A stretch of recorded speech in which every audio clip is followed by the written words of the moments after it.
So oranges and lemons definitely do not cost a penny. Hello and welcome to You Started It with Daniel Fernandes. On today's episode, I have with me Anuvab who's a stand-up comedian, a writer, and a man of many talents. On my left, we have Shilpa Rathnam, who's a journalist and a good friend. Welcome to the podcast, guys. Hi, good friend. Anuvab, what have you been up to lately? Well,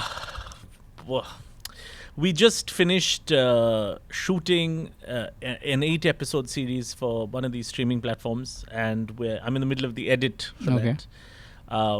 So this is sounding like a terribly boring plug of something, but it stars Kunal Kapoor. It's about social media, and it's good too. I've never done television, because television in India. I don't mean news television, but I've tried to not take it personally. No. I was saying news television is in English, right? It's an entity that exists in English. When they're not yelling. When they're not shouting. And fiction television in India is all sort of kahani ghar ghar ki, Nagin. Like it's all, like English comedians. Is Nagin the show with the very bad special effects?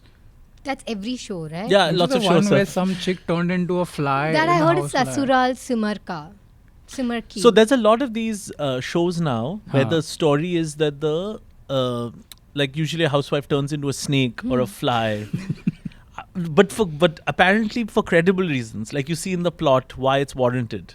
I don't know if it's good, bad. Maybe it's very funny. So what is Kunal Kapoor turning into? This is he's going to turn into a small millipede and enter. No, I'm just kidding. That would be. But you know what? You guys mentioned something really interesting, because if I was doing Hindi television, that's what would be the requirement. They would say, "Acha, aapko karna hai social media ka show. That's lovely. But can your lead character turn into an insect and do some social empowerment with some messaging?" So, which is why what I was trying to get to is that it's really hard to get a show of our aesthetic off the ground. Oh, yeah. Our sensibility. Extremely hard, right? So it's nice when someone comes along and says, do something of your like without any like when we watch, there are very popular comedies in India. It's just that, the sort of urban English comedians and the urban world we socialize with don't watch those. Yeah. So the urban world we socialize with keep asking, where is India's Seinfeld? Where is India's Louis? Where there are shows like Sarabhai vs. Sarabhai, which is extremely popular. Yeah. It's just that we don't watch it. So the effort, I think, with getting people who are comedic and in the writing, directing space is to fill that gap. Correct. It's a niche space, I think. But my only prayer was, let's do a comedy in India where we don't have funny music. Oh, sound effects. Where someone is like just, I'm saying good, bad, indifferent, you judge later. Just let me do one where a person says something, another person listens, and there's no person going. And there's no cue to tell you how to feel or how to. Or laugh track, or people like. I'm hoping that we have as a nation enough intelligence to still laugh at things without that. But that's what I find funny when we use when we're talking about entertainment and we use the word niche. Like, look at our population. Even the niche is a lot of people, It's it's twice the population of Europe. Exactly. And the reason why you don't see, content that caters to a certain kind of audience, like which is considered niche, is simply because they feel that the numbers, brands don't want to get behind such shows, and which is why you see women turning into flies and stuff. And I don't know if you remember this show. There used to be a show. It used to come, I think, on Star World a long time ago, called Manimal. No. Do you remember Manimal? Are you making this up? I'm not even making this up. I know there's a show. What was it about? He's a crime fighting. This guy is a crime fighter, and his superpower is that he can turn into animals. So he literally turns into a Black Panther, he turns into a hawk, and these are two primary animals that he keeps turning into. And the CGI is pretty decent for when it was made. I think it was late 80s, early 90s, but I think this was inspired from that show. I thought you would know Manimal at least. I would want to turn into a grey goose. Yeah, I think having a choice of animal is always helpful. I think the downside of Nagin is she can only become one kind of snake. Like, I think if she could become a range of snakes, a boa constrictor one day, a viper the other, I think it's interesting. But I think... How are you so sure she can only turn to one kind of snake? But that's the association people have with Nagin, right? Or that's a cobra. Yeah, they think it's like snake means cobra. Yeah. Like, they don't know there are so many species of snakes. Yeah. Like I've always thought when I was a kid that well, not when I was a kid, but I don't. So I always thought the word Ichchadhari Nagin meant you could be a snake of your choice. Like you could be a python one day. But I don't think that's what it means. आज mood नहीं है strangle करने का. What does it mean? You should tell us. One Catholic, one South Indian. We don't know what it I'm means. Bengali. I have He's no idea. I don't even sometimes okay, we don't understand the language of like the irony, the you puns. just put two words together. I mean, you put the meaning of two words together, and it just sounds like you can turn into whatever snake you want. Yeah. But what does it mean? Like a desirable snake, Ichchadari. Yeah, that's what I mean. A desirous snake. I don't know if that means a snake of my choice. Like I always try and translate Hindi direct to English direct, and it often doesn't make sense. So anyway, the show's not called Ichchadari. It's called Nagin. But I'm always fascinated by what is popular with mainstream India. Just because of, I try and understand all of us, I think. Yeah. I think, I mean, you do English language news, you do English language comedy, all of us come from a sensitivity where I think we're all trying to figure out what is it when people say, now you need to break out to mass India. What does it mean? What are we lacking? That constant nudge, okay, are you commercial yet? Are you reaching the masses? And then the minute you throw in sentences like that, then it comes down to language. Yeah. And what kind of animals you can morph into.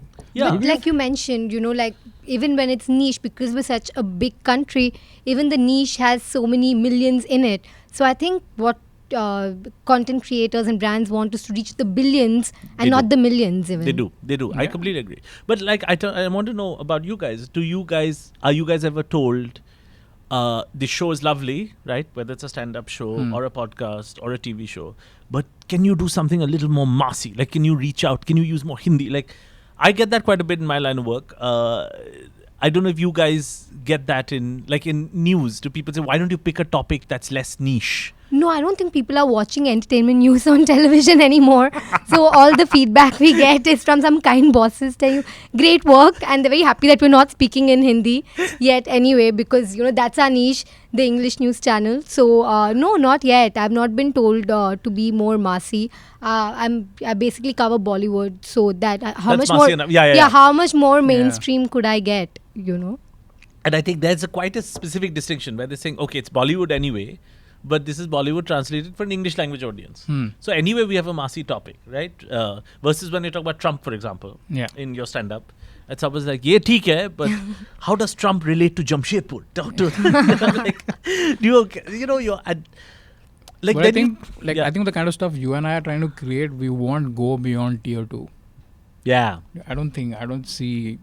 I think even tier 2 is a very hard sell. You'll get a few people over there, but beyond that, I don't think we have much of an audience. But you know what these marketers always assume, and someday I want to write something about marketers and what they mean by who is mainstream India, right? They're asking that question. Who is the main India? Like every time you do something in Bombay or Delhi or big cities, people are like, oh, this is niche. This is just niche.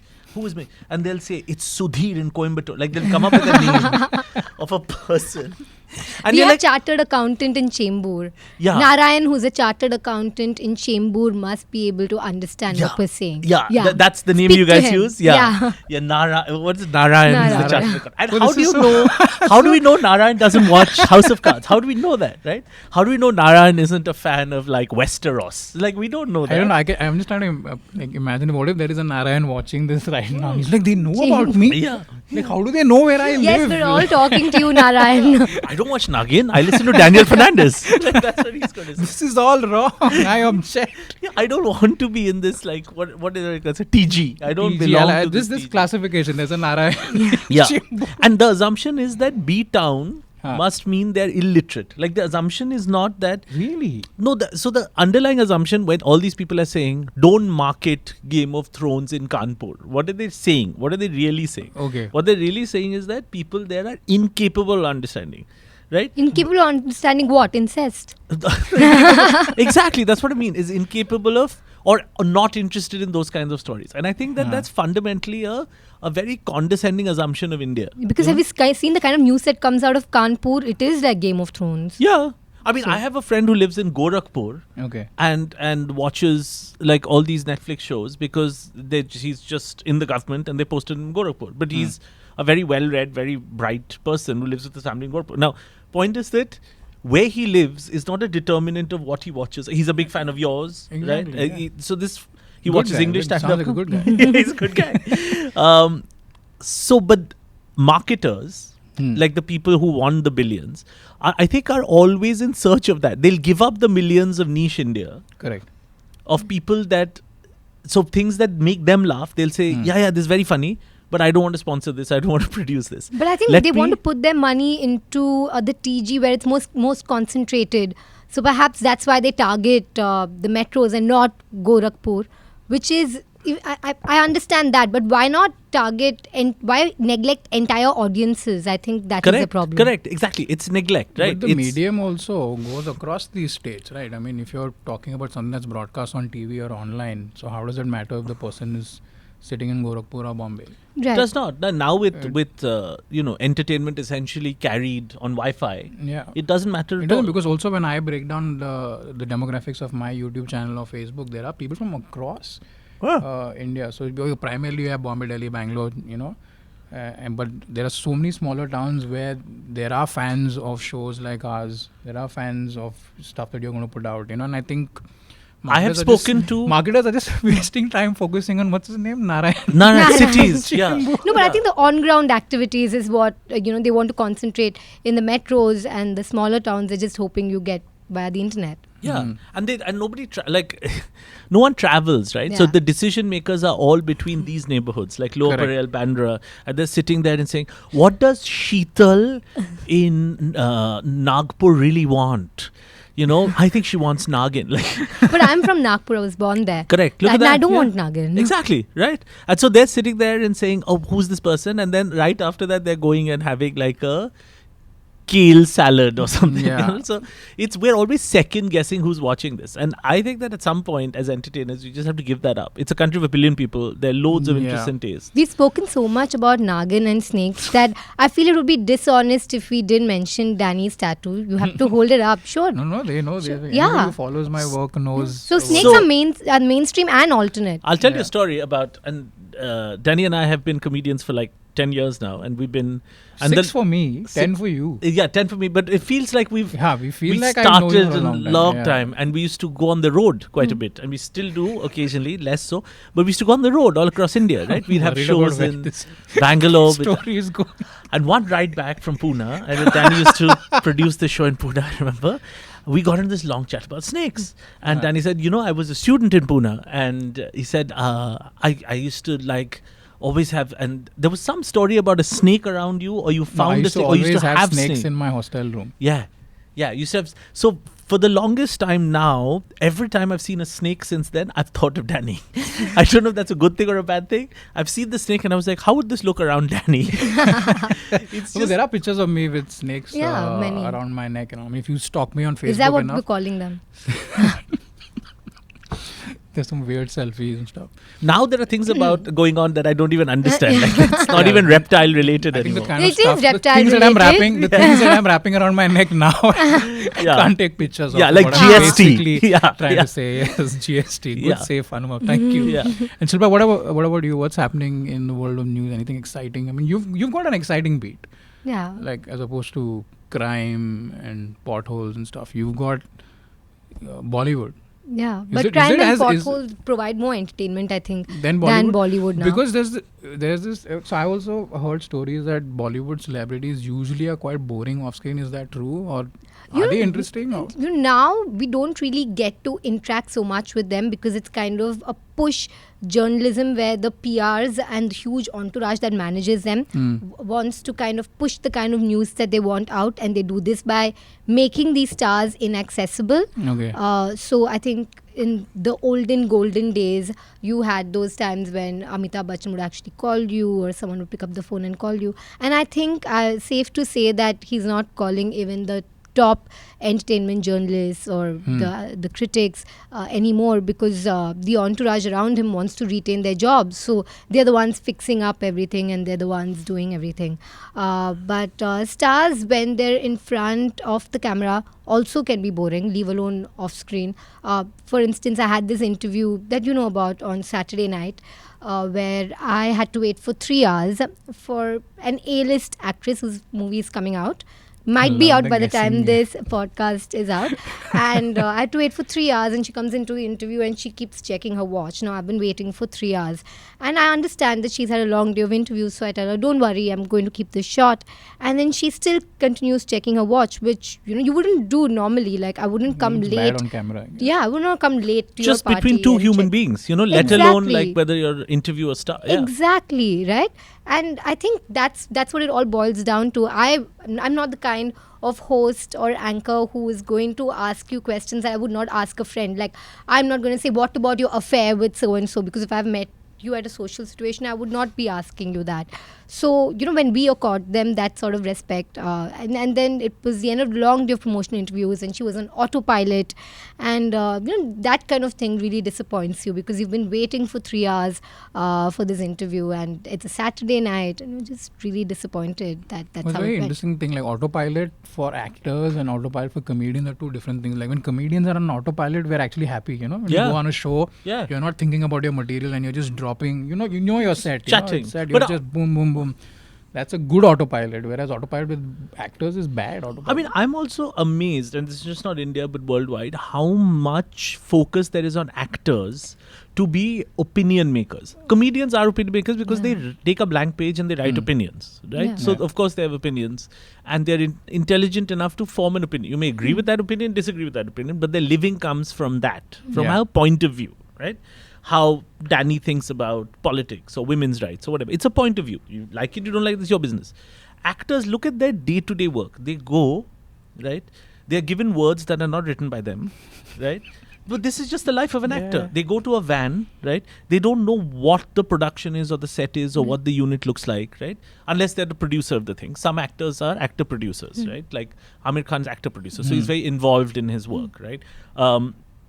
But if you're an actor for hire, you go to a van, you sit there, your makeup is done, you come out, right? They've been shooting for weeks. So you see the location for the first time, you take a few lines, and then the director calls cut, you go back to your van, Yeah. right? So but then at the end of the movie, you're the person carrying the burden of doing all the press and saying this is what it was all about. Whereas your engagement It was just those. just in tiny moments, takes, right? yeah. But they don't have any problems using the causes that may pertain to their films, and using themselves as the faces of these causes, projecting themselves as being passionate about these causes when it suits their films. And then once the film is over and done and dusted with, so is the cause. So like for instance, a Taapsee Pannu, I don't know if she's a feminist anymore who wants to be as vociferous, or even for that matter, Mr. Amitabh Bachchan, who promoted Pink so much, wrote that letter to his granddaughters. I don't know if you yeah, guys he saw did that. open letter, no? And then after that, when he was asked about Priyanka Chopra wearing that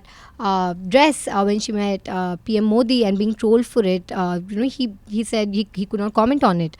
So it's kind of disappointing for the fan, because you come to believe in what the star is saying and believe that the star believes in it.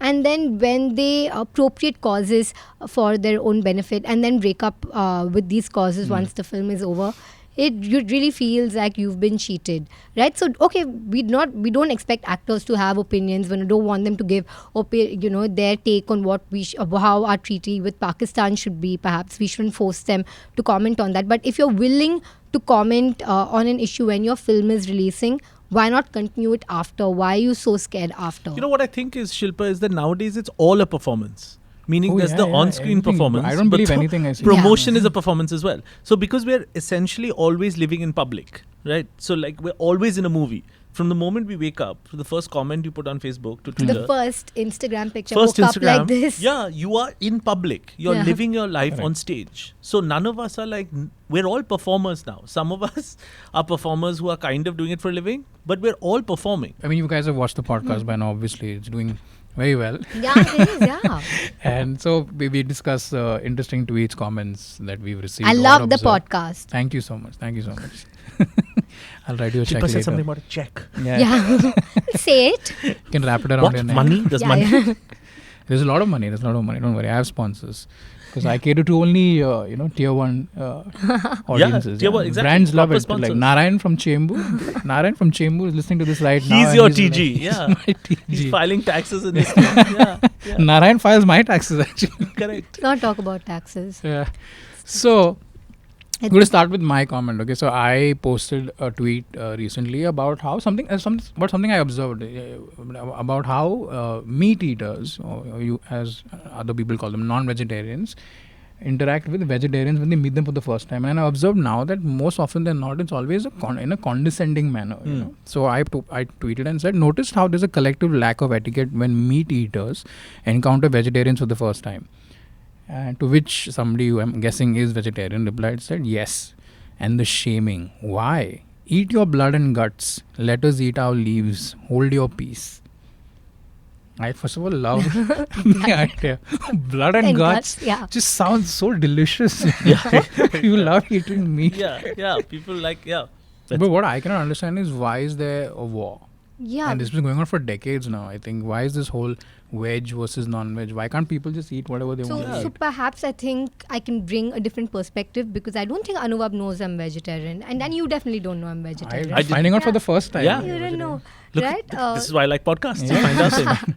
So I think as a vegetarian, though, I might have cuddled those animals that are actually on your plate. When I know that you're a meat eater or you're normal, as I call you guys, I'm not going to say I'm offended by the fact that you have chicken on your plate, nor do I think that's a funny joke, nor am I going to lead with that, nor am I going to say anything offensive. Because it is offensive if I take off on you. But I feel meat eaters, when they meet vegetarians, sometimes try their hand out at amateur comedy. Like, why are you still alive? Why? Yeah. And a friend was trying to tell her husband to tone it down, because he was just like, so you've never eaten it? Do you want to try it? And then she's like, leave it. She doesn't know what she's missing out on. And that's how she was trying to tone down the insults that were being thrown at me. And I think everything is fine. Your opinions are great, but I think your freedom ends where my plate starts. And Yeah.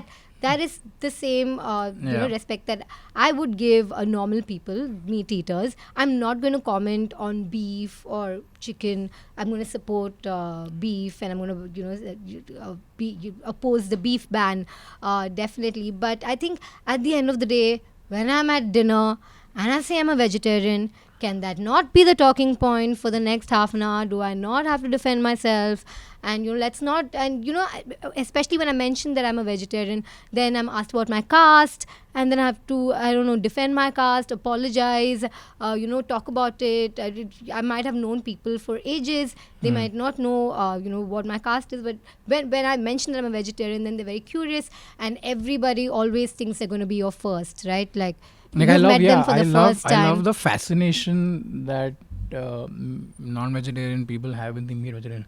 You've been eating just like vegetables. Yeah. You've never tried meat, and they always think that they are the Yeah. first person. Who've come up with ever that. Yeah. You've not even once, and then you'll say no, and then 5 minutes later, while in the middle of you're talking about something else out of nowhere. Not even once, like Yeah. never. And then like they you've just- never yeah. wondered. Yeah. And the funniest line I find is when people say, they don't know what they're missing. I'm like, but how are they missing anything if they've been eating only vegetarian food all their life? It's like a gay person coming up to you and saying, oh, you don't take it up the bum? You don't know what you're missing. That correlation is so true. Is that loads of people, I think that homosexuality can be cured. Exactly. Like if you're homosexual, you just haven't had the right heterosexual encounter. He's like, it's not just that it didn't work out for you. It's not it. No, You've man. just not this had the person- right kind of meat yet. Yeah. The same. It's like that. It's like you try this fried chicken and all, it'll change. You say, no, I don't want it. Like You've never tried vajayjay? Come on. Yeah. Never. Yeah. It's like, It's like this person is not interested. And like you mentioned, majority of our nation is vegetarian, and so sometimes we're seen as oppressors. But when you consider my social circle, I am not the oppressor. Oppressors are people hating on vegetarian biryani. Okay, Yeah. I don't want to comment on whether that exists or not, but that's the oppressor. like I wake up and WhatsApp group is full of like hate against vegetarian biryani for no reason, and that's my lunch. Yeah, I'm like feeling biryani lovers are bad. pissed off apparently that there is a veg version of the dish. But Yeah. let it exist. I mean, what does that Biryani, have to yeah, do it's with biryani. But and it really has nothing to do with the person who's eating great gosht biryani. It has nothing to do with you. Yeah. You're still getting your great gosht Exactly. biryani. No one is saying that you can't have mutton biryani because that rice has been used up for carrots and peas and Yeah. whatever else you Yeah. put in a veg biryani. That's the only thing. Like my only thing is that like I like Tunde's kebab in Lucknow, right? So whatever your rules are around cattle slaughter are your rules, and we live in this nation, good, bad, and different. You respect the rules, right? Hmm. But like I like Tunde's kebab, so just don't stop their supply of whatever they make. And they said, oh, we don't even have beef. We've been making it with lamb for the longest time. I was in Lucknow that week and I really want to go to Tunde's. Tunde's was shut that for 3-4 days. They were back up. Indian Jugaad, superb. They were back up. But I was like, just pass a rule where the thing I'm eating doesn't get shut down. Right? It's good, bad for their business. I'm their customer. It's bad for me. Right? But although you want to eat whatever you want to eat is your business. But I Yeah. think after this ban, the lines have been firmly drawn between Do vegetarians you and think it's because of the non-vegetarians. ban? Do you think Yeah. that because there are some factions of society going, we don't want to eat beef, so is there sort of like a backlash? Because I've Yeah. observed now, I don't know if it's ignorance or people are just kind of like fighting back in some way, but I just find it like I can't. No Like- more meat on air India. I hate you, Shilpa. Yeah, like I want to go and stand outside Tunde's Kebab with a t-shirt that says "Not in my name." Yeah. Because my girlfriend's also vegetarian, okay? Oh, And she then, is? yeah, she is. And, when we go out and stuff, and there are people who'll meet us, oh, you're a mixed couple. And I'm like, what? Yeah, you're a mixed, because you're Somebody actually said vegetarian. that? Yeah, you're vegetarian and he's non-vegetarian. So how do you all manage it? I'm like, it's You know, it's what a would be great meal. is if you went somewhere and your girlfriend was not there and they would think that you were dating an African American woman. Like, oh, we're a mixed couple. I just keep saying that. And then just an Indian girl shows up. Indian girl, yeah. And my They'd be boyfriend's a disappointed. meat eater. Huh. So, but I think what's great is our table's always full with dishes, right? Because we have our starters and our main courses, and I'm allowed to have dessert. though Like it isn't that I'm thing. fascinated by how it's a thing It's a where thing. it's viewed as some sort of a obstacle. Oh, you guys want to spend the rest of your life together, but he eats meat and you eat. In many relationships, it's a big thing. It's a big thing. Like how? If a friend of mine, a big meat eater, was dating there's a couple, they live in Britain. He was dating a Gujarati woman who was a hardcore sort of vegetarian person. And in a big metropolitan city, there's enough to eat for both. But her family was vegetarian, and it's just that a big part of his experience was eating really good food. And he couldn't share that. They broke up. He couldn't share that with her. And that became a thing in their relationship. That's so ridiculous. It's so hard to find somebody that you want to be with, and you're going to break up with somebody over their culinary choices. Yeah, it's I think Really? it was mutual. Like, I think she also, they both like food and she also couldn't share. It was really sad, actually. She also couldn't share a big part of her, which was her food. And he couldn't share a big part of his. which Like was I his eat food. veg food. So Yeah. the thing with me and veg food is this, that I can't eat veg food that's been cooked in a restaurant for some reason. It just doesn't suit my taste. But Fair if enough. there's veg food that's made at home, Which I is why your girlfriend love ends it. up cooking a lot. right? Yeah, like she cooks for me and I end up eating a lot of veg food. Like even so, that works. So And I how think was like the starter she made on Sunday? very good. Yeah. I posted. Yeah, Wow. that's how I know. You it. guys have a Okay. lot of information about Yeah, about Instagram. each You other's follow me on private Instagram. lives. I don't have Instagram, but I will now. You should. I I will post now. a lot of pictures, so Yeah. you know what kind of salads I'm eating. I should and stuff. clarify. Danny and I are not going out. I should just clarify. Yeah, Anuvab is not my girlfriend. Is Oh, what you're not? Okay. Just clarify that. want everybody to Yeah. know. Be Yeah. very Yeah, clear. I just When I want- said mixed couple, this is not what I am. This is, yeah. is not what I Human and animal was not what he had in mind. You This is- you're young, you're sexy, I am the- and I know Yeah. Danny, so Yeah, I mean, I just can't. assumed I there was can't something resist. going on there. Yeah, we are professionals. There's. Okay. Yeah, we are So- colleagues in the same industry. Yeah, But what Anuvab didn't tell you was what happened in Pune the night before I told him about my snakes. Yeah. Anyway, yeah, what happened didn't happen. What happened with Danny and it's like, just to clarify one more time. Yeah.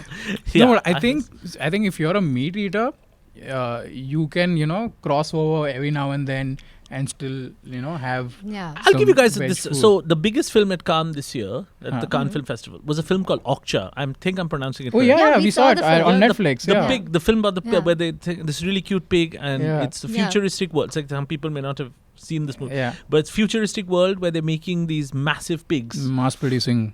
and this pig is really cute, and this little Korean girl is really fond of this pig. Now, so then by the end of the movie, there were like these Holocaust analogies Yeah. of pigs in captivity being killed for meat, and how they saved this one pig and stuff.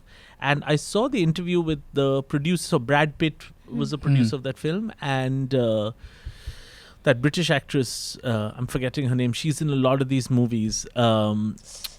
Yeah. I'm So forgetting her name. anyway, so those people were producers of this, and they said that we could not have an ending. I'm going to give away the ending. It's going to be a spoiler. Yeah, go for But it. the Narayan pig is, won't mind. yeah, the pig is saved at the end of the movie, right? Yeah, And you're rooting for this really cute pig, right? Yeah. Throughout the film. And I couldn't, like, I eat everything. I eat pork, but for a Yeah. week after that, I couldn't eat. I was also, in a place where I had no access to pork, but I couldn't.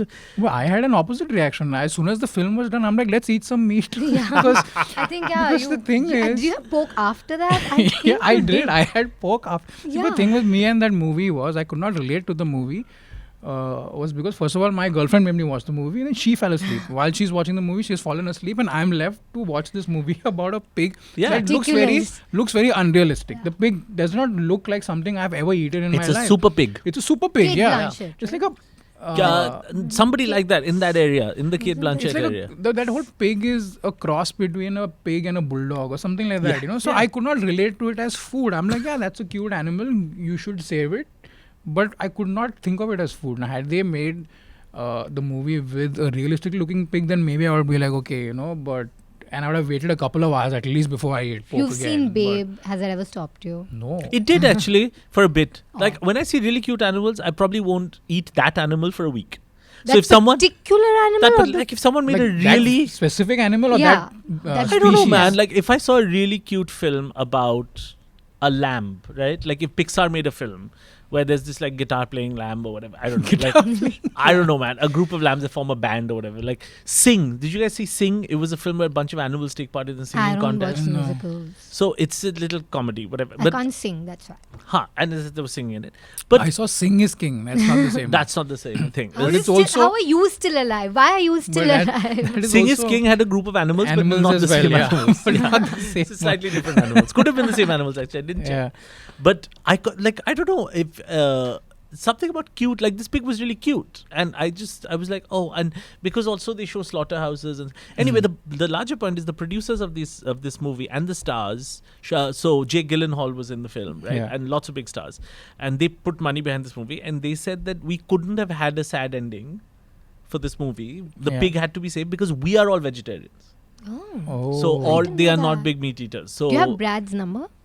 yes, I always carry Brad Pitt's number with me. It's I have it just, on my I should old have and phone. I Phone, bring no, it to Lower Parel. I bring it. Yeah.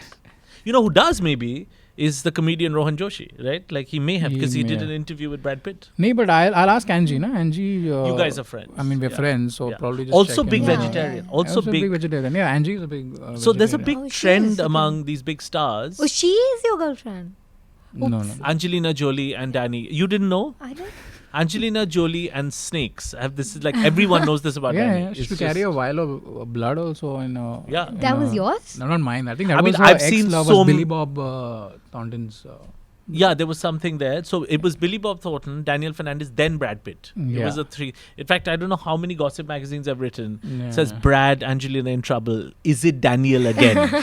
Like that was the headline. A Oh, it picture of a was- cobra at the back. Yeah. It was Danny, not the nanny. I think they Yeah, got yeah, wrong. the typo over Ah, there. Wrong. that They're was not very wrong. good with English in the West. That's Yeah, the yeah. No, but if this works, okay, if you're saying that if you watch a film about animals that are cute and for the next 1 week you don't feel like eating, say, lamb because Happens you to saw me, a cute yeah. lamb, I think that vegetarians could be on to something and they'll just make sure they program animal movies every Monday Cute films. for the rest of the week. Which is why you protested by eating pork right after watching Okja. It wasn't even protest. know what it I'm was saying like is that- actually that movie made me work up an appetite. I'm like, I need to eat something. Yeah. Oh, Even you to just go saw out the. to Yeah. Chigisa. So you Or were they just went. immediately thinking. So you were exactly the person they wanted to convert after watching this movie, they converted you the other way. Yeah, but see, this is the thing. I have a problem with this whole converting thing. It's just that, just like for vegetarians, growing up eating vegetarian food is all they knew. Now for me, growing up as a meat eater, eating meat was all I knew. And I feel that if you let everyone exist, what really gets my goat is when both factions start fighting each other, like landlords. Dude, if you ever hunting for an apartment, that I think in is very Bombay. unique to India. That's a great point, Danny. I think what is very unique to India is that housing societies will not allow if you eat a certain kind of food. Yeah. That has to also be illegal, I think. It But should. it's just that no one has taken that to Exactly. court. I thought I could use that to my advantage because I'm vegetarian. And so there was this apartment I liked. I still dream about it. It was beautiful. Okay, it was called Kanhaiya Kutir or something. And I thought I had it. I had it in the bag. They told me it's a Gujarati society. But I was like, I'm a vegetarian. My name is Shilpa. I got this.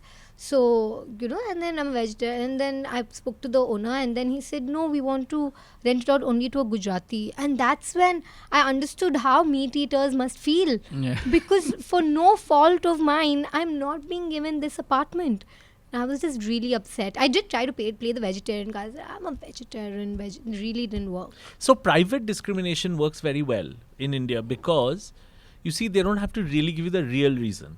Correct. I So mean, if you want to discriminate against a particular religion, particular food habit, it's very easy because it's your flat. yeah. You could just say, oh, my son is coming back from the US. You could come up with some other nonsense reason. But really what's going on is they're discriminating. Yeah. So there's also no way to prove it in But court. some of them are quite brazen. They will say stuff like, because you Yeah. eat meat, we're not going to give it to you and Yeah. stuff like that. So But in my don't they even advertise that in papers? Don't they say vegetarians? Yeah, only vegetarians, Yeah. no meat eaters. And I think what that does is that also imagine they give you the flat. You fight with them because it's a beautiful flat, you get it. You also feel weird living there after a while, right? Because everyone no knows. meat has ever been cooked here. Yeah, and you cook meat, then it's in your head. You're thinking about it. What? It's a No. part of your life. No, as in, if you're living in that apartment, which you know is largely vegetarian, right? And you're making, say, chili chicken or whatever, Yeah. in your head, it becomes a thing. You can't not think about it. Because you're in that building, you're the only person making meat. So you You're think like, it's just No, too but with- fragrant. yeah, will someone knock on my door? It's like, oh, but my view is so beautiful. I think with me, it'll be more of a case of me going, oh, I've cured this apartment. It is healed. Exercised Yeah. I've it, exercised the demon. Yeah, it's done. Yeah. See, I think for me, this whole non-veg versus veg debate just ends when you just accept and understand that in the next morning, the output both looks the same. Yeah, okay. Finished. I- It's as simple as that. I've never I been in don't a think- toilet with a vegetarian. I don't know. You never tried going together? Yeah, put that on your list. Danny, we didn't have discussion about private. I'm not next sure. time, the next time we go to Pune, Pakka, I'll show you how to, just. This might just end any hotels that were ever going to let comedians stay. This is the end, I think. No, This- but coming back to it, I think what needs to stop is trying to make the other side feel apologetic about what they're Yeah, eating. yeah, yeah. Yeah, You know, both like, parties. let's- Both parties, yeah. But let's not try to make the other person apologize for their meal. Come on, Yeah. that's not humane. Yeah. All right, Yeah, that does make... we are tier 1. Yeah, right? but tier But- one, but- like what would but Narayan social- do? What would Exactly. Narayan do? Yeah. Exactly. What Yeah. do Masi people eat? Mass. I think they're eating niche food. Niche I think food. that they're Please, eating I'm mass eating food. what dal, rice, sabzi. No, Yeah. this is the thing. Once you get into the mass, you may realize that they're eating quinoa or whatever. Like Yeah, we yeah. don't know Kale enough and about India. whatnot. Yeah. Dude, and for me personally also, on a dating level, I love the fact that my girlfriend's vegetarian because I don't have to share. Yeah, because seriously, I've dated meat eaters before, and it gets really annoying because whenever you order tangdi kebab, it's always like Gone. 5 pieces. But it's Gone. cute, right? Like you guys are, it's cute. Like you're fighting about food. Yeah, but I'm saying when there are 5 As pieces long as of it comes in tangdi that kebab- cute yeah, way yeah, with it's the not gesture. cute, Yeah. Like Like- how much is his girlfriend going to eat anyway? Exactly. No, but point being is that if there are 5 pieces, okay, you take 2, I'll take 2, and there's 1 piece waiting there. Now it's like, that if you, depending on who eats Yeah. that piece, That's how the relationship that is gonna decision, go. that Yeah. decision Yeah. will alter the course of your Of relationship love. accordingly. Exactly. Yeah. Imagine some child grows up saying, "Dad, why did you leave?" Your mother ate 2 more pieces of tangri kebab. Yeah, I moved to Australia. Just what happened? It's just, and This is how it it's ended. very convenient when the food choices are different. Like you get, I stock my fridge up, and whatever I want, she stocks her fridge up with whatever she wants, and we're all winning. And like I said, And the he next eats day, everything in her fridge, I think. yeah, Wow. and the next day, everything looks And the the same. dahi's never This is the replenished. only relationship with 2 refrigerators. We already spoke about Yeah, that. that's Yeah, quite funny, yeah. dude. 2 refrigerators in the house. Okay, so let's move on Yeah. to the next topic, and this is something that Shilpa, you'll be able to, I think, bring a lot to the table because the fact that you're so close to this industry. Tell us about your tweet, what it's about. Read out the reply, and then we'll discuss it. Alright, so we're talking a lot about nepotism, right? Anuvab, I'm sure even you know. I did. Even I've though- been reading. Yeah. The latest Even though ism. you're like the tier 1 of tier 1 and Bollywood, you probably call it like Bollywood. So there's this whole talk of nepotism. But I in like the Bollywood. stereotypes. I like it. Just You're keep it liking coming. it, I'm right? enjoying it. Like I'm I also discovering called you who I young- am. Yeah, I also called you like young Yeah, and yes, yes. sexy Yep, earlier. yep. That is true. This is all true. Hey, don't Yeah, flirt all with of my it. girlfriend. Come on. Yeah, this is exactly. So anyway, I tweeted, seeing a lot of people are tired of this nepotism debate. Completely agree. Why are we talking about societal inequalities? Eat cake. To which somebody had replied saying, it's not much of a debate, is it? The mediocre rewards of nepotism are for all to see. No one's seriously arguing it doesn't exist. Okay. My question to you, Shilpa, as someone who's been part of this industry for so long, is when Kangana first brought up nepotism on Coffee with Karan, what do you think her intention was? I think so far on Karan's show, it's just everybody who comes up there and is very nice to him because he is the most popular and favorite filmmaker in Bollywood. He's sort of the godfather, the star maker. But I think Kangana knows by now that she's not going to get into the camps of Yash Raj or Dharma. And she just decided to speak her mind out. This is not the first time she's spoken about nepotism. But I think what happened after that was the fact that Karan chose to, talk about the statement that she'd given.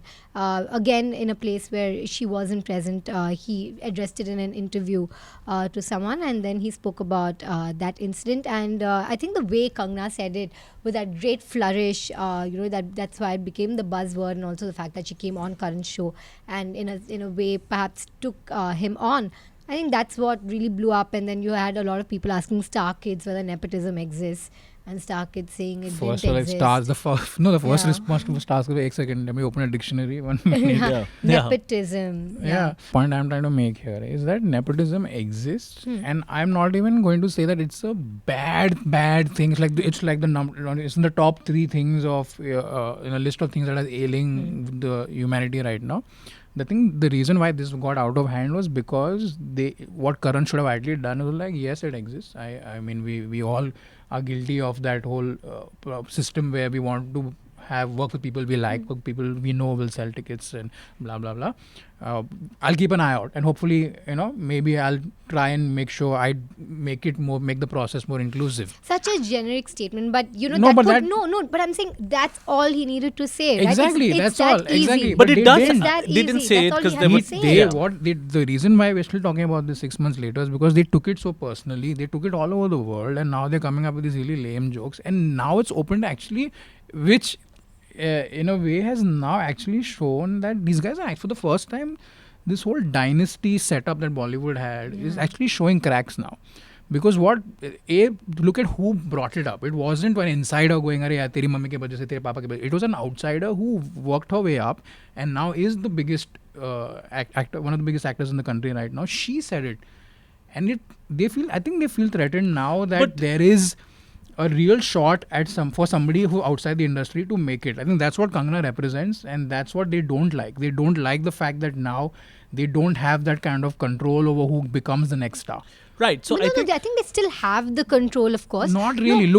For example, look at all the star kids that have come out in the last 2 years. Not one of them, barring Alia Bhatt, there is nobody who is really profitable. Let's be honest. All these banners were launching these kids left, right, and Varun center. Dhawan's doing pretty well. It's okay. He's Arjun not. Kapoor's films have been hits. Arjun is a big hit and miss. Arjun Kapoor has a career because of Chetan Bhagat. Let's be honest, and Yeah. it's not really no, but whatever. I'm saying But that. how does Chetan Bhagat have a career? That's a great question. because I of Narayan. Narayan and Chembur. Chembur. He's the guy. He's your guy. But I think, everyone will. It's India is the sort of nerve center of family businesses. So families of actors will launch their children as actors.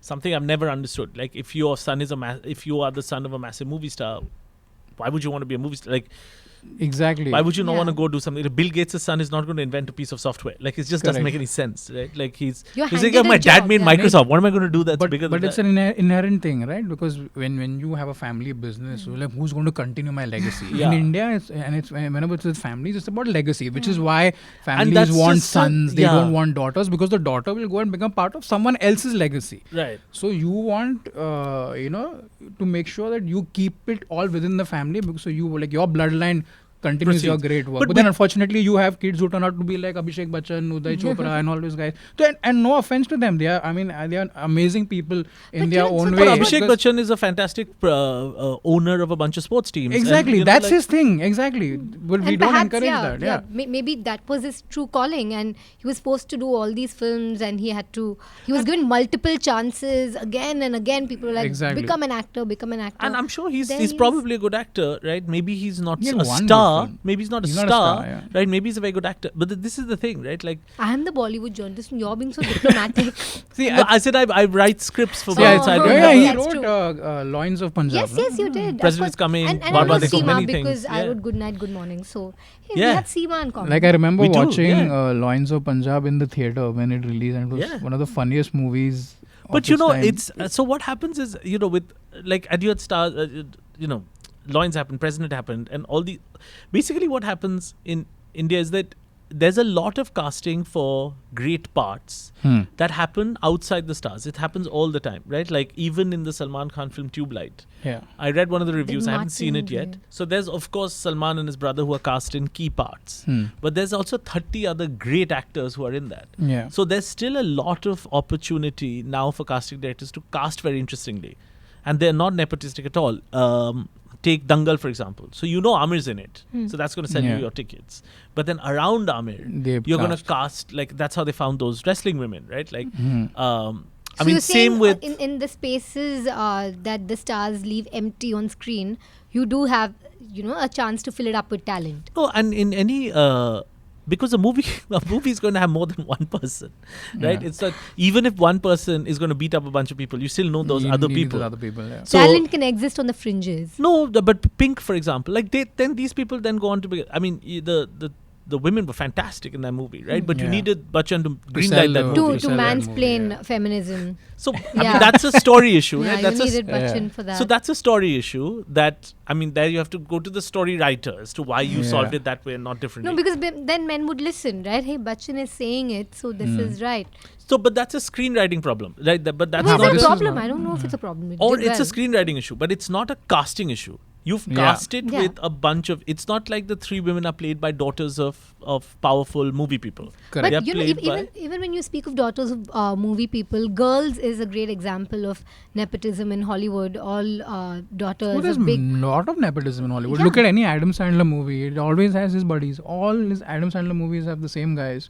Rob Schneider and a bunch of these... I don't think George Clooney auditions... I don't think the Matt Damon auditions. I don't think people call up Matt Damon and say, listen, we're trying out Leo DiCaprio, Ben Affleck and you for this part. I think sometimes actors call up directors and say, please choose me for a part. That happens here also. The lobbying, But at that level, I think, when you're a star at that level, projects come to you. Like, you spearhead the project, you get it greenlit, right? I think Matt Damon did some China film. Oh yeah, he got panned for it really badly. I mean, not the casting got panned really badly because they got a white guy to play a fictional Chinese character. Yeah, was it China or Japanese? Something like that. Yeah, an Oriental character. Yeah, Great Wall. The building of the Great Wall. And even if you see The Last Samurai, Tom Cruise out of nowhere is playing, and I'm like, he's like, what about Mary Com and Priyanka Chopra? Yeah, so that's the thing. You need a star to get. You need a star to get. I mean, I'm not going to explain this to somebody who's in Bollywood, but... Yeah, did you see the mansplaining happening there? No, it's true, but I think journalists are right, and I think journalists are right in this way, right? Film journalists are right in this way, in that what is the question they're asking? Why don't you cast the right person for the part? Yeah, right? that's it. it's a fair question, right? And I just think that you have to go back to the world public and say, why would you not see an unknown Chinese actor in Great Wall? Because the Chinese producer said, we asked China who they'd like to see, and they said we want to see Matt Damon. Correct. So why do you ask the world why you need a star, right? Like it's But fundamentally, why do you not cast people? Like, I love any movie where I see a person who looks like the person, like where you've done away with the acting. Yeah. If you got a real lawyer from Delhi who would look like the person who defended those 3 women in pink. Who, you know, a real lawyer would not be as impressive as Amitabh Bachchan, because to look realistic on screen, you have didn't have the act. gravitas, You have yeah. to act Amitabh in a has that theatrical gravitas. manner. And the producers will tell you, we couldn't have made that film without. It wouldn't have got the distribution, the scale. So I think we like fantasy in cinema as well, to some extent. And, I think let's be honest, there are only some actors who can sell that fantasy, which is fine. I just think this was blown way out of proportion. It got way too much airtime than it deserved. I think it should have ended the day Kangana made the statement. She made a statement. The statement, everyone was free to infer whatever they wanted from the statement. I think the way Karan and the rest of those clowns reacted was what has caused it to go on for this long. Yeah, I think what Kangana represents is very simple and clear, that for the first time ever in Bollywood, you can make it. What she meant by saying is, in spite of this, I have reached where I am. That's all. Outsiders have made, people are going to like comment with Shah so Rukh many Khan. examples. Shah Rukh is still slightly older. Nawazuddin, Irfan, and now Priyanka's opening doors in Hollywood. The whole And now generation. Priyanka's opening doors for her family, Pariniti. But the whole generation of NSD actors, from Nasiruddin Shah to like that whole lot of them, they all came from.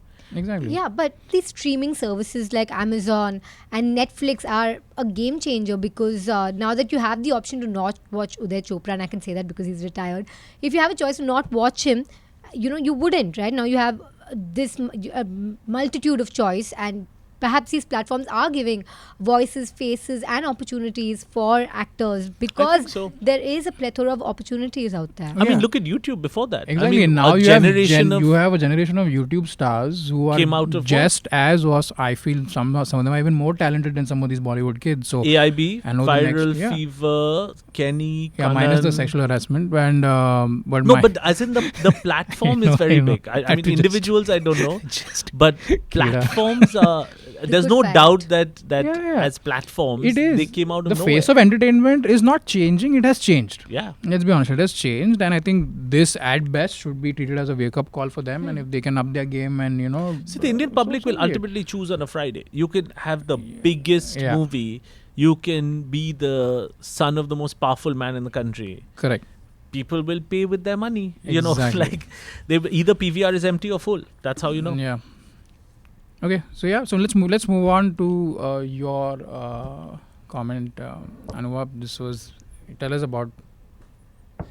Yeah, so we were at sometimes, this, Danny, comedians show up at different conferences. This was a media conference I was at a couple of weeks ago, and somebody said comedians push the line, which can then be occupied by other storytellers, including journalists. Was one of the comments that came up. Okay, and I think it came out of a question of where is the line? Where is the line that comedians... The famed line in comedy, that invisible line. Yeah. Like, could you go to a conference of a bank, of a State Bank of India, and just talk about sex for 40 minutes? Chances are probably not, right? Should there be a line though? Because I feel like once there is a line, then people have to toe the line. And then who dictates whether you can push the envelope to the other side of the line? So the first question is, in this context, what is the line? Right? That line is this imaginary boundary beyond which you have the audience, their sensibilities, their likes, their dislikes, all of that stuff, and then you have the artist, whether it's a comedian, an actor. But anything can offend anyone. So are you saying if this doesn't offend about 80% of the public, then we'll draw the line here? No, I think the point is... the line is drawn around how much the majority is willing to accept. But if we forget that we're comedians, right? If you were in normal life and having a conversation, there are certain things you wouldn't say to certain people, right? Just as normal people, right? Say, having a conversation. Forget that we do anything funny or whatever. I assume that value system that you have whether you're speaking to one person or 100 in a dark room, will translate. I think the issue is the moment you self-censor yourself. Like deep down you're saying, oh, I have a show for so-and-so bank. I really want to say this. But I can't because of the thing I work under. That's because the line, I think, is drawn in your head. Yeah, because those I people from really the wanna bank may be do having this. a lot of sex. Exactly, which is If that's the example, right? Or whatever it be. Like, say you on television want to talk about XYZ. Right? I talk about it. Right. So then there is no line for you. Right? This is what I mean, is that the line only forms. Forget about the repercussions, right? That you can't control because... And you can't second guess who will be offended by what. I think the line most of the time for all creators in India is drawn in our heads. So who draws this line? Is I it think the each audience of or us is it do. the creator? So I think, We read the newspaper, we Yeah, think, acha, abhi I desh think- to aisa hoga. We assume. yeah. And then we say, chal, let's be safe here. I think, and- when the line is drawn when there's an FIR, unfortunately. And I think, this is important because I was watching the Hassan Minhaj special and there was a joke in there which was personal to me. And, and I felt a little offended by it and I paused it. Now, that was my reaction to it. I feel like when you're disagreeing with a comedian, you can react, you can disagree with him, but it has to be a non-legal and a non-violent response. That's how. Yeah, That's that how goes much That's where your I think- response can I be. think And a- then after I did go back and I watched it and I thought it was a great special. But it took me that much time, But you're saying no one in America will leave the White House Correspondents' Dinner, go to a police station And file a... and be taken seriously by the police. Correct. And a complaint have be filed. That's the difference, right? Yeah. Here, I think the line is being drawn for you if someone is taking a legal action and a court or a police station is acknowledging it. It's so punitive. I mean, it really defeats the purpose of comedy because I think comedians in their own way are trying to change the world. They're trying to... And I think that really defeats the purpose of comedy because I think comedians are definitely trying to change the world. A lot of them speak about topics that are very important. But what's happening right now in India, I don't think a lot of the audience look at comedians as people with purpose. You know what I'm saying? They've They come just for look a at, laugh. he's supposed to entertain. But why India? Anywhere in the joke, world. chutkele sunao. Yeah, which is... But yeah, outside of India, comedians are much bigger opinion makers than they are right now over here. Yeah. And and to be fair, I mean, let's be fair. In a lot of the previous podcasts and everywhere else, we have always gone hard at the audience, going, "Oh, you can't take a joke, and you can't do this, and you can't do that. You're always getting offended. Whatever, and I'll say whatever I want." To be fair, a lot of the audience, especially people who don't come for shows and interact with comedians online, they are not used to the idea of stand-up as an art form. They are not able to differentiate. They're still learning. So I mean, I think it's fair to give them that little bit of leeway and go, okay, give them that time to understand that this is what it is. And that's why over the next few years, we'll have this discussion. Well, he's crossed the line. Where is the line? Who has the line? Where? I can't see the line. Your line is better than my line. Which line are you siding with? Are you siding with his line? There's going to be a lot of discussion. And which is fair. I think it needs to happen. Because only then will you educate your audiences, you know? But as an audience member, because you guys are the comics and I'm the one watching it, I feel if I'm the one person who's getting offended by a joke and there are 99 others laughing, is it all right for me to get up and say, hey, I'm offended and ruin the experience for the others? It's not. No, not But really. that's- See, but- at a live show, I think anybody getting No. up... Oh, you mean at a live show? No. I meant it That's just completely. No, metaphorically. So that's how I feel. Suppose I'm offended by a joke, and I see people laughing at it. I mean, I ask them, do you think this is funny? Because this was a bit personal for me, and I was offended by it. And then then I understand why they laughed at it. And sometimes I make my peace with it. Sometimes I don't. But whatever it is, you cannot try to stop comedy. You And cannot that's- try to stop the jokes because the jokes will get out through the cracks. Yeah. And the firmer you try to keep them in check, and what are you so scared of anyway? But the thing But is, here is where you bring up a very good point, is because when you say that you probably didn't like a particular joke, whereas 99% of the audience did, is because now you're very clearly saying, and this is something that even I stumbled onto, that there are two lines. There is the line that you draw, and there is the line that the artist draws. There isn't one line. There are two lines. So when something came very close to your line, you went like, hey, hang on a second, I don't like this. But you saw that other people were still moving along to his line. Yeah. So that's kind of how it works. And I think it's a bit cathartic as well. You see it, it's something that happened to you, and then it's and in this made light process, of. in this process, did you move your line now? Yeah, I think I did. You see? I did, because I watched the rest of Hassan's special. I thought it yeah. was great. And I understood, I understood where he was coming from, because it was an issue that was personal to me. I understood that he made light of it, and it's okay. Yeah. It's funny. Right. But I think that. Do you think that in India, based on how the lines are drawn, right, that there's an FIR against a Snapchat, etc., against specific people, right, the Prime Minister, famous cricketer, Singer. famous singer, that any comedian after that will obviously think twice when any of these people are mentioned, right? Like they'll think twice about saying anything about Sachin, or think twice about saying anything But about the Prime thing is Minister, also, like we discussed or this doing in- something on Yeah, Snapchat. We or- discussed this in episode 6, I think. Yeah, we discussed in episode 6 is where that's more about how you create your jokes. So you would So still for- keep I the would still person. do, yeah. So for example, even though there's an FIR been filed for a particular style of joke creation, where it's a filter, that hasn't stopped anybody from joking So they're about. not holy cows. Yeah. So you're saying Yeah. they're There's so many comedians who have jokes, including guys from AIB. They all have jokes about the Prime Minister. The Prime Minister. I have jokes about the Prime Minister. All of us have the jokes. So I just think, see, the line is also the interpretation of the joke, right? The line, they see something as an insult to somebody they revere, they get mad.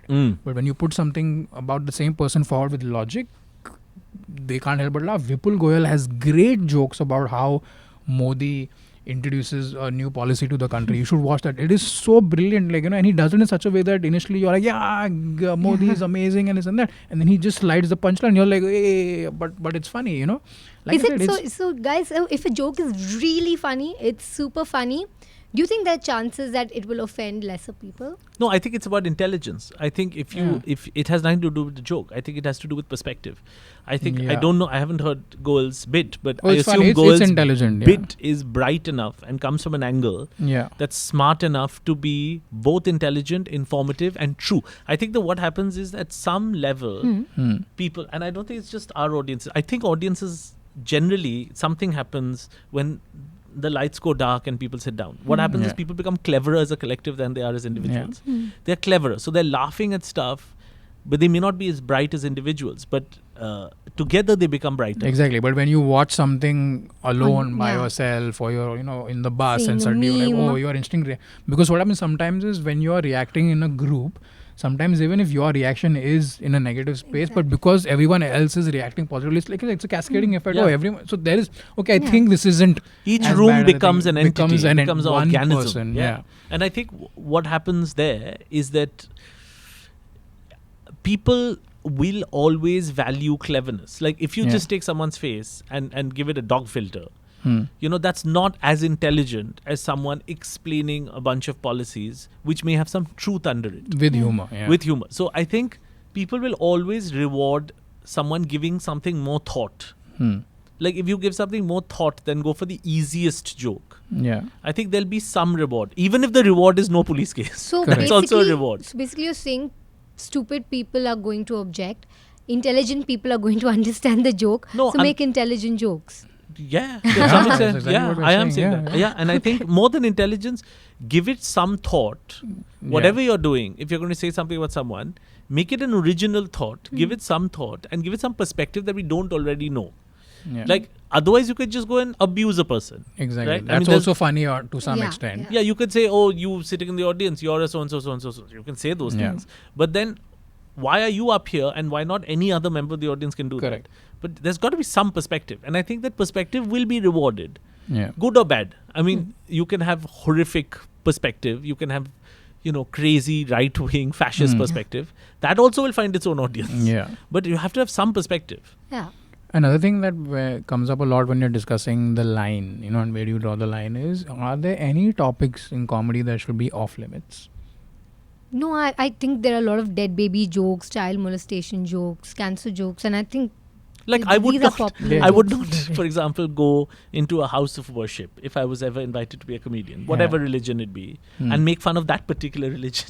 Huh. I mean, Like I think I would not go to a congregation of Jesuit priests, for example, if I was invited, and make fun of that specific religion. I think Then, that would you make Yeah. fun of other religions, because that just feels dishonest to go to No, a Jesuit priest I and then just wouldn't. yeah, Because I mock don't other feel that way about religions. religion. You know, Okay. I don't feel that way about organized religion. If there's a certain way I feel about religion, I would. no, but What- some people say this. No, some people say, "Oh, you can't joke about it. These things. Should never be joked about. Forget about Yeah. the circumstances of where you're performing it. They Like just what? feel that, like rape, for instance. It's never okay to joke about rape. It's never okay to joke about pedophilia or cancer. I or think something. with rape, the problem is it's so prevalent in this country that it's always too soon. It's always too soon for a rape But also, joke. it's what is the perspective, right? The joke Yeah. comes later. Like, what Yeah. is your view? Right? Is your view a Like, crazy and, view? and who is the object of the punchline? Is it the Is someone the powerless victim, or- is it yeah. is it the victim or is it the oppressor? I think if the and punchline, what is the exactly? What is your story? Is the most important thing. yeah. Right? Like, just like journalism, I think comedians' most important thing is what is your opinion. People are not Yeah. laughing at one word. That in the comedian's head is the mechanics of the punchline. So, Correct. Danny, what is a funny rape joke? A funny rape joke would be a joke where you're punching up. Look, tell us one. Yeah, so you can watch my videos. No, I've got about 20 minutes of rape of jokes on just rape on my YouTube Oh, channel. yes, so go there's check it marital out. rape. Yeah, there's Yeah, marital yeah. rape What, and then there's but rape what is threats. interesting Yeah. to me about when I see Danny's stuff is that I don't look at the subject matter as the end subject matter as the issue. Like, for example, if it's Sorry, marital I have rape. to interrupt. I was just kidding. I didn't mean No, like no, tell me no. a joke. I don't know. Say now. I'm Say, just Abhi, scared. Abhi. I'm just scared that the once the camera is rolling, say, did you just say tell me a joke? yeah. But You'll have to deal with my girlfriend later. I just look at some of those things as things that are that happen in our nation that someone Yeah. is pointing out. Exactly. It's Yeah? not like these are absurdities about our country that someone is pointing out. Like that's how I look at all comedian stuff. Like exactly. when I You look yeah, because it's not me or any comic going, "Hey, guess what I wrote a joke about." You know, this is And what is yours- happening in no, India it's that not people are that, not yeah. talking about in homes, that people are not talking about in private. The newspapers are not covering it, but it has to be said. Correct. And I look at all comedic perspective like that, whether it's Goel's or Kamra's or his or Varun Grover's, like comedians I really like. I just look at that as perspective. Sometimes I may agree with the perspective. Sometimes Yeah. it may not be a perspective I know anything about. So I learn. Yeah. Right? Like Sanjay Rajora, who I have always liked, talks about what it's like for a Jat to date a feminist. Okay? Yeah. I don't know anything about that world, right? So part of it is I'm listening like a tour guide, like, oh, tell me about what it's like for a Jat to date feminist. Then the joke will come later. But first, give me the information, because I just listen like I'm at a zoo, like I don't know anything, you know, like. So that's what I listen to comedy for. That what is your perspective that no one is talking about, Yeah. and I think more videos get hits or whatever when that perspective is true. Like Correct. When you we can find all relevance. relate. Yeah. Like Yeah. we can all relate, right? Like Biswa, who I find very funny, had a joke about why all Indian scenery drawings have a mountain and two suns. Yeah. No matter how old you are, you've been through that experience. Correct. Right? So you're laughing at a shared experience, right? Yeah. More than like, I don't know where the punchline is in that sentence. I don't. But you're laughing at the perspective, Yeah. right? That, oh, he touched upon something that everyone knows but no one's talking about. Yeah. So basically, then, is there any joke you won't tell as a comedian? I mean, it's what more than what I wouldn't tell as a comedian. It's what I don't know how it is with you guys, but it's what I wouldn't say as a person in front of a group of people. Fair. That's fair. It's what I wouldn't say as a person. Like if I Ah. I wouldn't say this as a person because I think it's rude. Yeah. So my value system would come to work. But Correct. But I think the moment you start self-censoring in front of an audience, that I won't say this because I think the audience would be offended, but Yeah. I really want to say it. That's when I think you're going to run out of work. So what Yeah. about Like- you, Danny? Is there like any topic that you would never touch or joke about? No, there isn't any topic that I would never joke about. As long as, like what Anuvab has said, it's something I always believe that as long as I can bring a perspective to it that's unique. Like I like what Patrice O'Neill, one of my comedy idols, said once in an interview. And he said, when I do a joke, I want 50% of the audience to laugh, and I want the other 50% to just go, did he just say that? Like that's my line. That's where you know. So that's a very interesting thing Yeah. because each person will have their own. Like for example, Bill Burr talks about when is it okay to beat a woman. Oh, that's a Right? great bit. Okay, Yeah. so now that So it The depends on answer who is you never, right? correct. So that the thing is that so he starts by saying, Well, the answer is never. Yeah. Yeah. and then he starts with the answers never, but. But And then he he's like, talks what if she's about- taken your house and cheated on Yeah. with your best friend? So he gives you a bunch of reasons. I can see where the laugh is there. Yeah. As a human being, I don't agree with that worldview. Like, I see where he's going. I see Yeah. where he's going. It's okay sometimes. It's not okay. Like, but that's who I am as a human being. Right? Yeah, So because the premise of the of that bit is that I'm not saying you should hit a woman, but why is it, not okay for us to at least examine what may Right. have caused So- a possible beating? So that to me Which that's a great example of taking that line and just moving it so far. So then it comes ahead. down to individual morality. Yeah. Individual morality. Yeah. To me, it's never okay. Like, I Yeah, know where exactly. you're going with it. I know how that's funny. I can see how other people find it funny. It's not funny to me. Right? Mhm. Just like, but that's individual morality. Like, Like someone. with me, my reaction to that joke is I will laugh at it. It's damn funny, but I will never hit a woman. Okay, good to know. Yeah. Yeah. So that's No, Anthony Anuvab, you're safe, Jeselnik. Anuvab, don't Yeah, I'm worry. safe. My, Never hit because you. our relationship ended because of that. There was not I've enough violence. changed This is my the thing. ways. Yeah. The Anthony Jeselnik has a very funny joke about pedophilia. Well, I don't know if it's very funny, but he says, now there's an app where to help protect children because it tells you where all the pedophiles are in your neighborhood, right? Who were previously convicted and are on parole. It Yeah. tells you in any neighborhood how many pedophiles there are. Then he pauses and then he says, then every time there's a meeting, why do we have to meet in my place? Funny, right? Like, it's very funny. I don't want to humanize a pedophile. Like, Yeah. I personally, morally don't. Yeah. So I'll smile, but I'll let it go. Like, so I think all our lines are individual, like Yeah. I don't think I can see where you are going Yeah. with the joke. I can see, right? Because I'm not an idiot, right? And most people are bright enough to know where you're going with Yeah. that. I'll see everyone else laughing around me. I see where you're going, brother, but I'm not going with you. Yeah, No, so it's then like that. I It's- think moral of the story is you have your line, Hmm. the artist has his line, and you probably try. I think both parties. I think it works best is when both parties bring their lines as close as possible they possibly can to each other. If that makes sense. Yeah.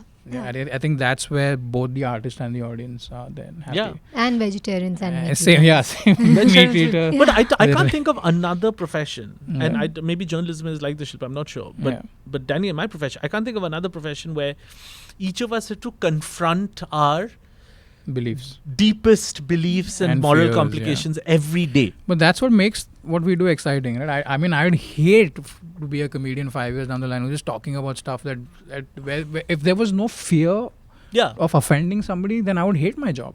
Hmm. Like, Like, one yeah. of the things that makes me excited about doing stand-up is like how much can I push them? How uncomfortable can I make them? And it's not uncomfortable in the sense of just for the sake of making them uncomfortable.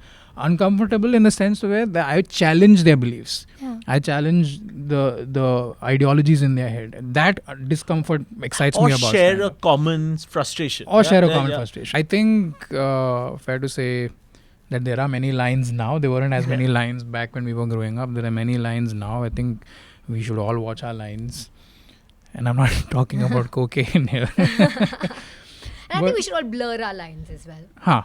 Let's Be more blur the inclusive. lines a little bit and then be more inclusive. Let non-vegetarians eat what they want to eat. Let the vegetarians eat what they eat. And let's hope at the end of the episode, Narayan is happy with what we've A spoken direct about. line to mass Direct India. line to Yeah. mass India. Narayan Yeah. is happy and so is everyone else. And with that, we come to the end of the episode. I hope you guys had fun as Yeah. much as I did. And now, hopefully, maybe I'll have a future career where I turn into a snake Yeah. and appeal to mainstream Indian television. Yeah. So good luck with your web series. I'm not going to name the I don't know the name. platform. I don't know You'll the name of find the out, platform. But you can follow Anuvab on his Facebook page, on Twitter, and as soon as it's ready, he'll post details about it. Do give it a watch. Shilpa, if you want to catch Shilpa in action, tune into News 18, CNN News 18. Thank you so much for being on this episode. I had a great time. If you want an audio version of this podcast, click on the link in the description below. I'm going to see you again soon. Take care. Goodbye. And I don't even think schoolgirls like oranges or lemons. Okay, actually, that does sound a little That's weird. very actually. dirty, Danny. Please just not say that.